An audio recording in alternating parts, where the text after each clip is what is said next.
Welcome to the upper room.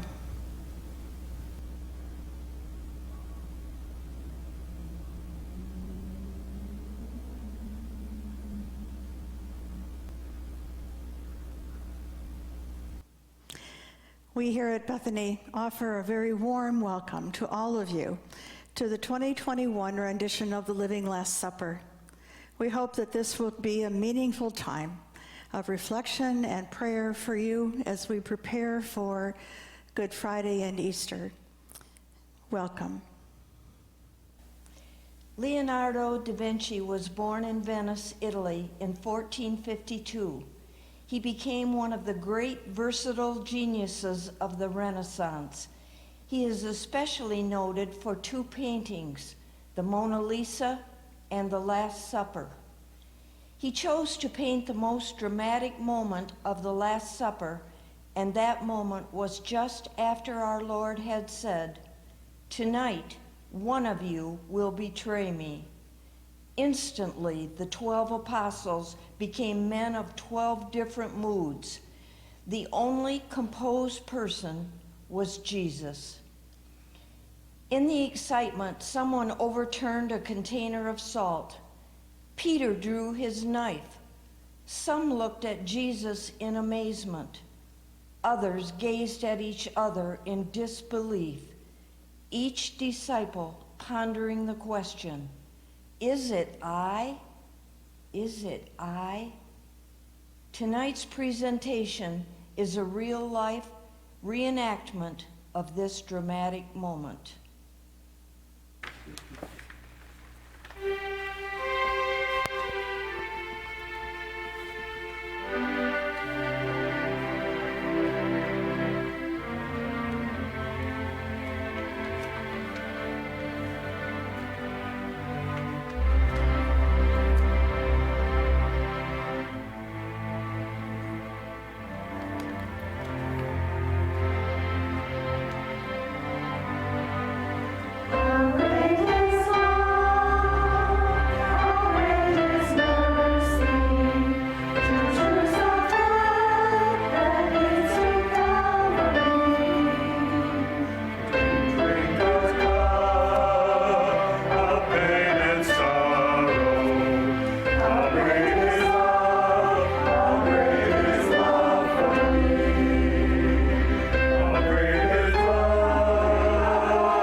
I'm Simon Peter, the big fisherman. One day, my partners and I were busy mending our nets after a long, hard night of fishing. For we were tired and discouraged. We had fished all night and had nothing to show for it. Jesus, as usual, was teaching to the many people that follow him from here to there, listening to his every word. He asked if he could sit on our boat. So we rowed him out a little so that his voice could carry. After he was done teaching, he asked if we would row out a little farther and throw our nets back into the water. I told him it was pointless, that we fished all night and had nothing to show for it, but we did as he asked. And then, astonishingly, so many fish. Our nets, they were breaking under the weight of them all. So many fish. We filled both of our boats until they began to sink. I fell to my knees before my Lord, feeling sinful and faithless in his holy presence. And that's when he told me that I will no longer catch fish, but men. I fully didn't understand what he meant by this. But I left my boats, my livelihood, to follow this man. And I've never looked back. Now tonight, he tells us, one of us, his 12 disciples, is going to betray him. I vainly promised to follow him to the end. Then he looked at me and he told me, before the rooster crows, I'll deny him 3 times. Deny him? Betray him? Well, I could cut the heart out of the scoundrel that would do such a thing. Lord, could I lose my Lord, my friend, because I'm not strong enough to be faithful? Lord, is it I? I am Matthew. Before I became a disciple for Jesus, I worked for the Roman government collecting taxes. I used to take advantage of one of the perks of this profession, skimming a little bit off the top for my own personal use.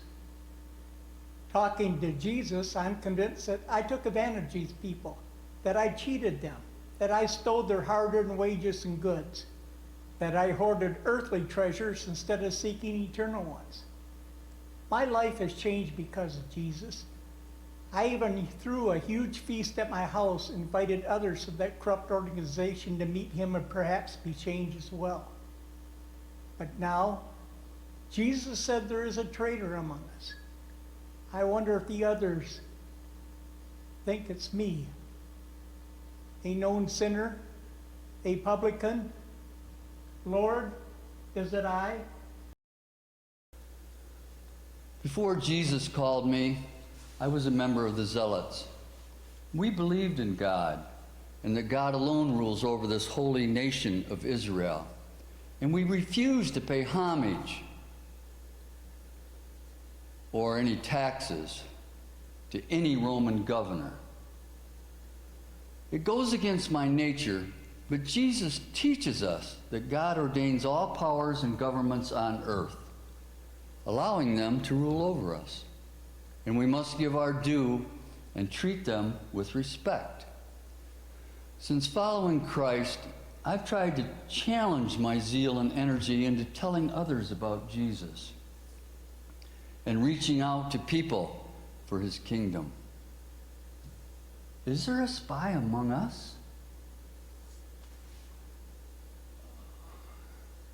How could anybody, follower of Jesus, question his power and authority? How could anybody do that?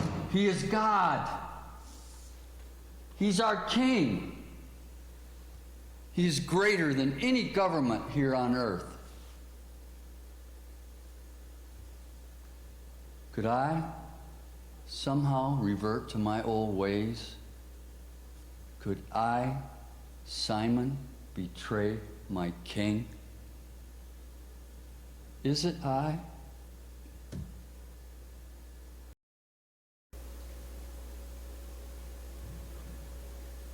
I am known as Bartholomew to some, Nathaniel to others.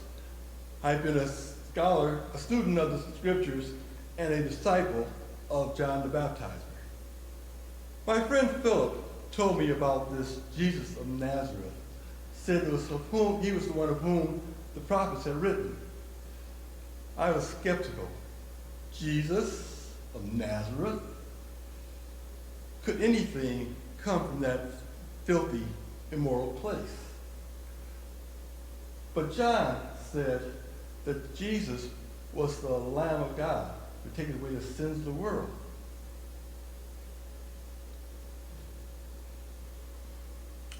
Then I met this Jesus. It seemed he already knew all about me, knew my innermost thoughts. Although I have always been a devout man, I found that there were things that this Jesus offered that were intimate and personal.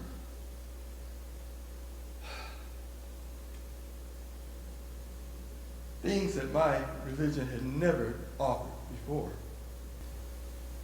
For over 1,000 years, we have been celebrating the Feast of the Passover, remembering with the bitter herbs the bitter slavery in Egypt, remembering the 10 plagues with the 10 drops from the goblet, remembering how the blood of the sacrificed lamb caused the angel of death to pass over the Israelites and to spare their firstborn. Remembering how God freed his people, that wonderful story. How they fled with little time, unable to cook leavened bread. How they cooked unleavened bread in the warmth of the sun. Now Jesus takes that unleavened bread, breaks it, and says, "This is my body." He shares the cup and says, "This is my blood. Do this in remembrance of me." I don't understand. What could cause me? What could cause me?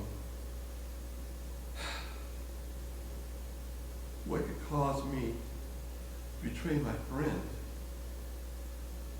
Lord, is it I?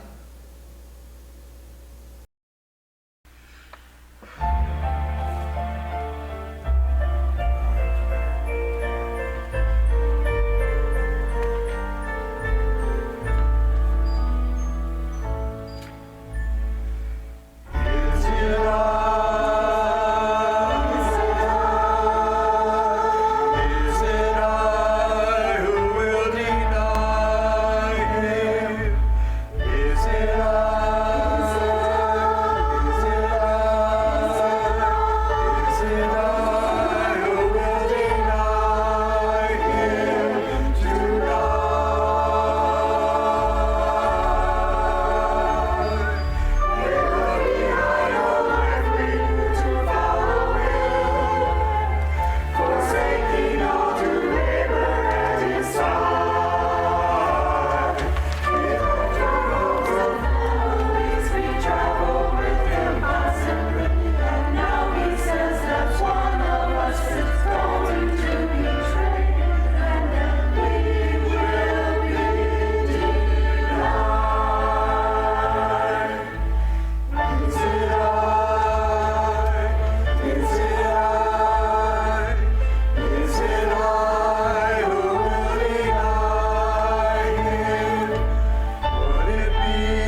My name is James.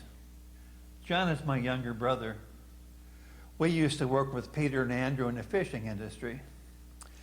Jesus called us to follow him on the same day that he called Peter. And we did, thinking he would establish his kingdom here on earth and we would be his right-hand men. Jesus calls John and me the sons of thunder. Actually, we're the sons of Zebedee, a rich and powerful man in this community who is a personal friend of some of the more influential religious leaders. At one time, I'd hoped this would assure me a position of power in the new kingdom. In fact, my mother suggested I should sit at Jesus' right hand when he claims his throne, and John at his left. After all, it was we who were invited to the mountain with Jesus, and we saw him transfigured. His face shone like the sun, and the voice of God spoke out of heaven. He chose me. He chose each one of us. How could one of us betray him? We have seen his perfect adherence to the law.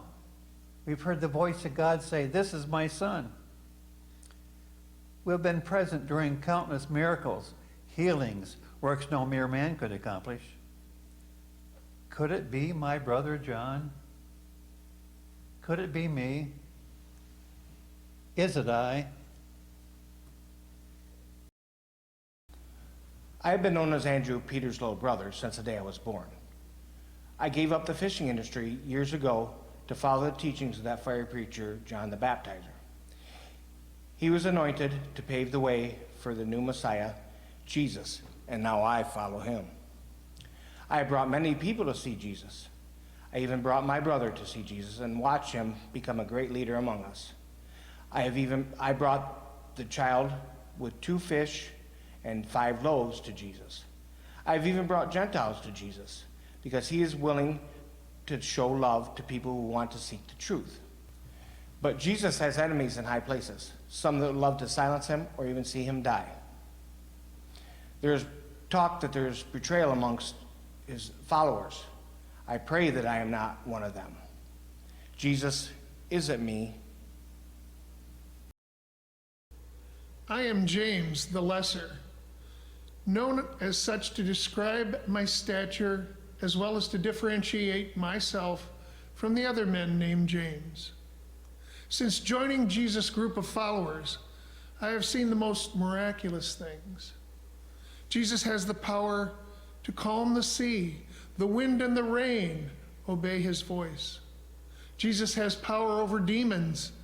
He cast out evil spirits and has given us the power to do the same in his name.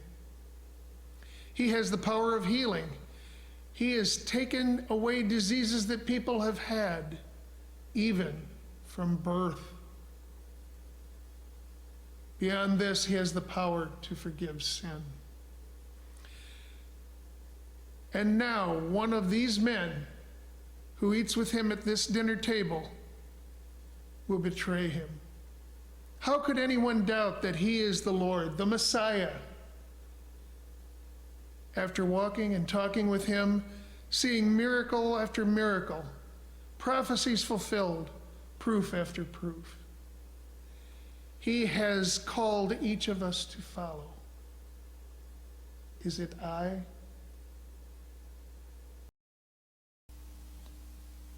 His hands, carpenter hands, rough, weathered hands, and yet so gentle and loving.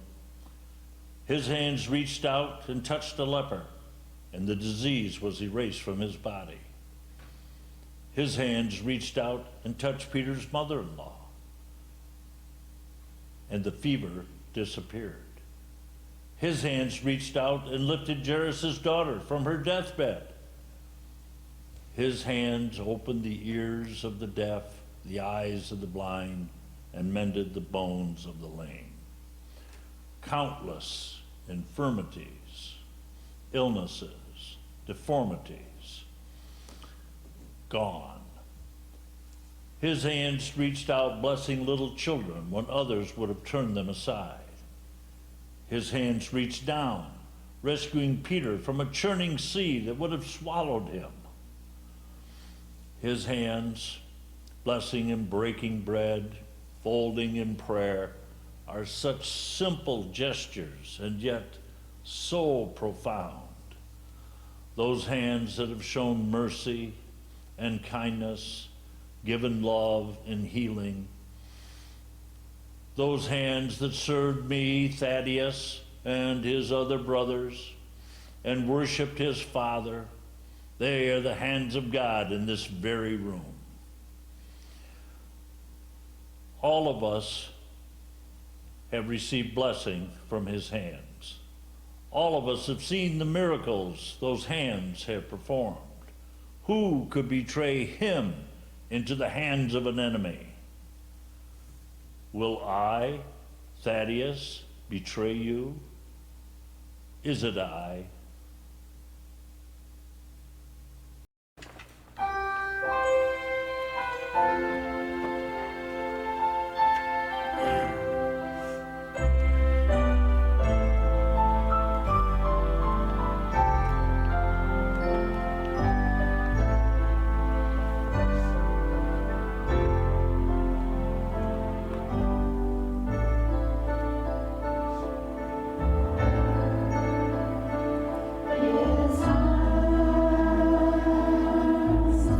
Took me in back of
was just asking him if he met me.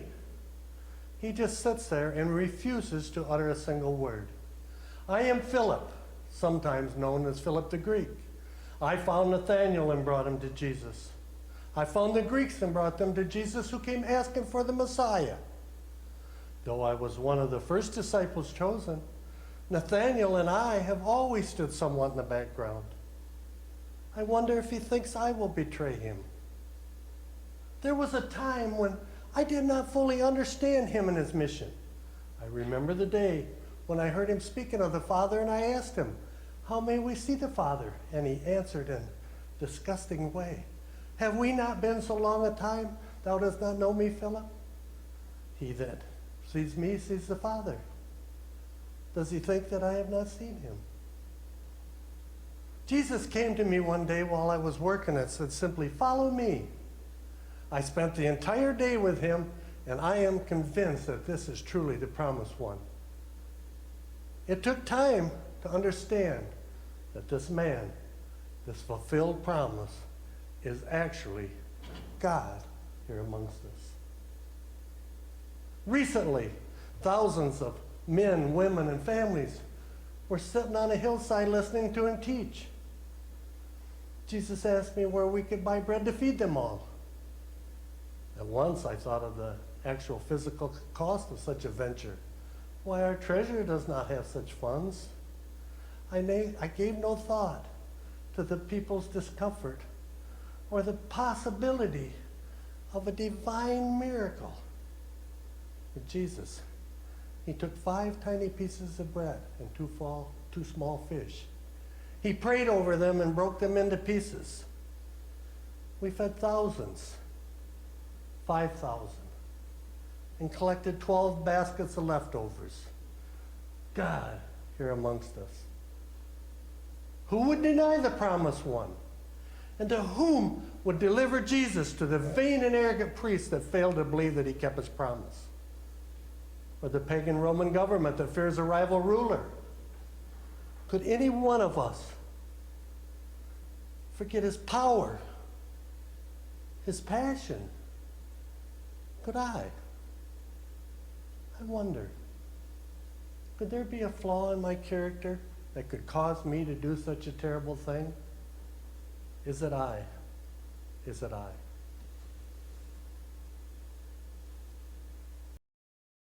I am John. I am the youngest of the disciples. My youth was a hindrance at times. It made me quick to anger, as when my brother and I asked Jesus to send fire from heaven to destroy a village. He scolded us quite harshly, but still, he called me beloved. Beloved. Loved by Jesus. Loved by him who was with God in the beginning. Loved by him who is greater than all of us, yet sets an example of humility and servitude by washing our feet. Now, you might think that because Jesus calls me beloved, I have reason to be proud. But oh, how I have learned the opposite is true. I once dreamed of a place of power and prestige. But Jesus has taught us over and over that the war he wages is a spiritual battle. I was with him on the Mount of Transfiguration. I was there at the feeding of the multitudes. I witnessed many of his miracles. Why, he even asked my brother and I to help prepare this feast here tonight. Yes, Jesus seeks out the needy, sinners. He dines in the homes of the poor. the needy, common folk, not the rich, the elite, the powerful. I have seen him equally befriend a well-known Pharisee, an immoral woman, not chastising, not demeaning, simply telling them to go and sin no more. God so loved this world, the lowly, me, so much that he sent his only Son that we might have eternal life. This Jesus, he is the way. He is the truth. He is the light. Jesus is life. Look at us. Here we sit, his 12 closest friends and followers. Yet, I do not think we truly understand the depth of his love. I believe he would give his life for mine. Could I do no less? But Jesus has said that one of the 12 sitting here tonight will betray him. I've asked him over and over, Lord, is it I? Jesus won't answer. He just sits there, his hands rough, loving, carpenter's hands, held out in prayer, his sad, mournful eyes looking off into the heavens. What does he see? Will my pride cause me to stumble? Will I betray him? Could I? Will I, John the Beloved, become known as John the Betrayer? Oh, Lord, is it I?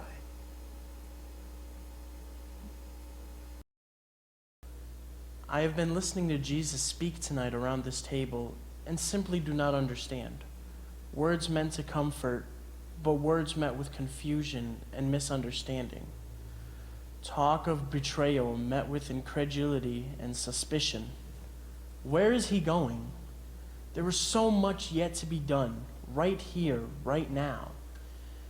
Sometimes I marvel that I have seen him with my own eyes. I have touched my Lord and Master with my own hands. I have watched him perform wonders, change lives. I don't want him to go away, not now, not ever. And how can we follow him if we don't know where he is going?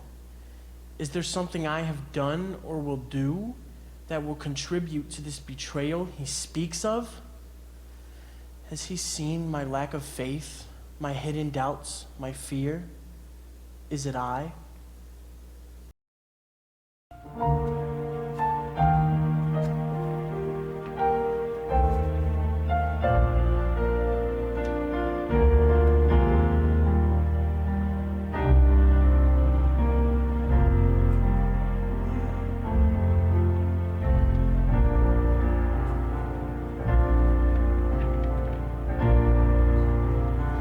Come to your table.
I am Judas Iscariot, the treasurer for this group. I've followed Jesus for a while now, but I'm growing tired of his reluctance to take a stand against our oppressors.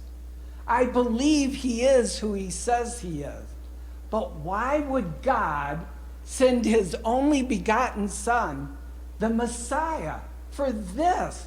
To wash our feet and serve us some bread? I have no need for a spiritual king. We need a political king, someone to rise up and overthrow these Roman tyrants. After all, thousands of believers are following him on a daily basis, across mountains and over rivers, just to hear him speak. Surely he could rise up an army in no time if he wanted to and overthrow these evil dictators and establish the new kingdom that he preaches will come about. A betrayer among us indeed.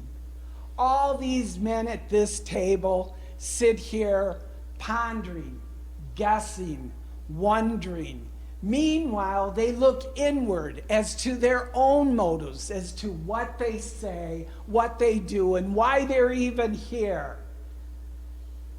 They're now waiting for a shepherd to come that perhaps will never come. Someone must do something to stop this and to bring it to an end. Well, I have.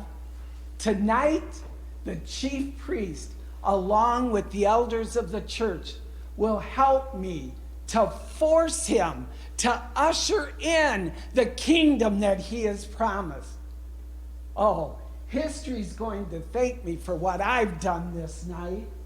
And included with that are 30 pieces of silver that the church so readily gave me for my job that I'm doing. Oh, yes, someone has betrayed him. But perhaps before this night is over, all of us will have betrayed him. Master, Master, do you know that it is I? What about you? Would you betray him? You're all going to betray him. We're all betrayers. Have you betrayed him? How about you? Are you a betrayer? Will you betray him? Do you believe? Are you one who betrays?